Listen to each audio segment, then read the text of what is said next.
Nesse momento de pandemia, principalmente no início, o que você observou, principalmente essa área da psicologia e tudo mais, das pessoas em termos de agravamento de problemas e patologias? O que surgiu muito que você observava?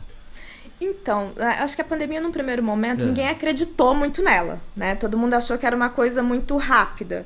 E é engraçado que, como eu tive Covid, tinha aquela coisa do determinismo, né? Todo mundo vai morrer. Então, os pacientes no começo tinham muito medo do não saber o que era, né? A gente e tinha não medo... ter a vacina ainda também. Não tinha, né?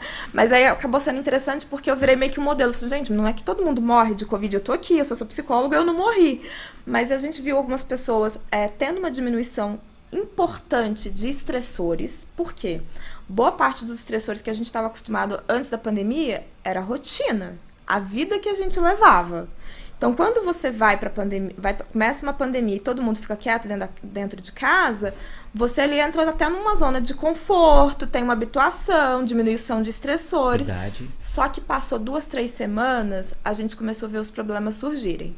Então, o medo do incerto, o medo do desemprego, o medo da economia, as relações que antes eram no piloto automático, precisaram ser conversadas e muitas pessoas descobriram que o casamento havia acabado, que a mãe não conseguia lidar com o filho, que o filho não tinha limites. Para alguns pacientes, né, como eu trabalho muito com ansiedade, para o fóbico social foi incrível, que ele parou de ter contato, então ele teve uma diminuição significativa de ansiedade.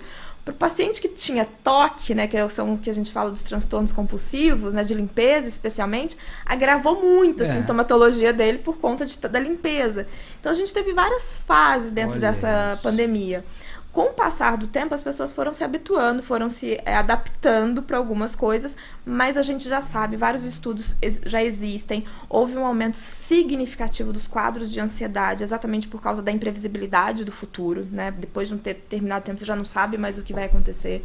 Então, os casos de ansiedade aumentaram muito, os casos de ideação suicida entre os jovens e tentativas também houve um aumento significativo. A gente tem dados dos Estados Unidos e aqui do Brasil também, que a procura pelo uso do serviço de saúde mental aumentou em quase 400%. Por que disso? Até então, a saúde mental, ela sempre foi vista, especialmente na nossa cultura, como algo vergonhoso, né? Eu não digo para o outro que eu tenho um problema. E com a pandemia isso ficou escancarado, você precisa de ajuda. Sem né? dúvida. Então as pessoas precisaram passar a procurar, os planos de saúde ficaram enlouquecidos, inclusive, porque a demanda aumentou de uma forma significativa.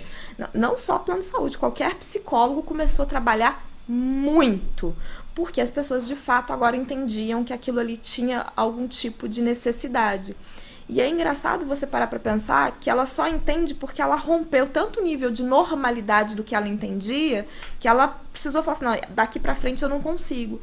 Só que quando a gente fala de saúde mental, a gente em momento algum tá falando só entre normalidade e loucura. Tudo que envolver a necessidade de você se adaptar, das suas emoções, das suas capacidades internas, com o que o ambiente te impõe, é saúde mental. Saúde mental, a gente está falando basicamente tudo. Ou seja, para você ter uma boa saúde mental, você tem que ter uma boa alimentação, uma boa moradia, boas relações. Você não pode perder o valor do que é real e do que é precioso. Você não pode perder a noção de tempo. Você tem que ter o valor das relações envolvidas. É ter autonomia, é ter autodeterminação, é saber os seus objetivos, é conseguir. Então, tudo que você sai desse nível de equilíbrio e de normalidade, você está tendo algum tipo de dano ou de prejuízo de saúde mental. Sempre vai ter, não adianta. Porque nunca vai estar 100% em tudo. Sempre, exato. Então, o trabalho do psicólogo ou o trabalho voltado para a saúde mental, qualquer pessoa pode fazer a qualquer momento. Porque a gente está sempre passando por estressores que nos tiram do nível de equilíbrio. Então, hoje, qual é o cenário de pandemia? As pessoas acham que a pandemia acabou, mas a pandemia não acabou.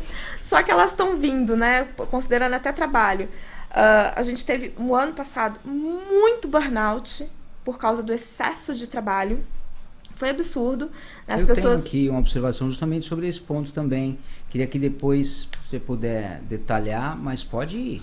Então, assim, o ano passado, até nas palestras que eu dei, o que parecia muito, né? Burnout, depressão, A ansiedade, ela ainda é um componente importante, ela não houve uma diminuição significativa, mas agora as pessoas estão tentando se readaptar a esse novo cenário.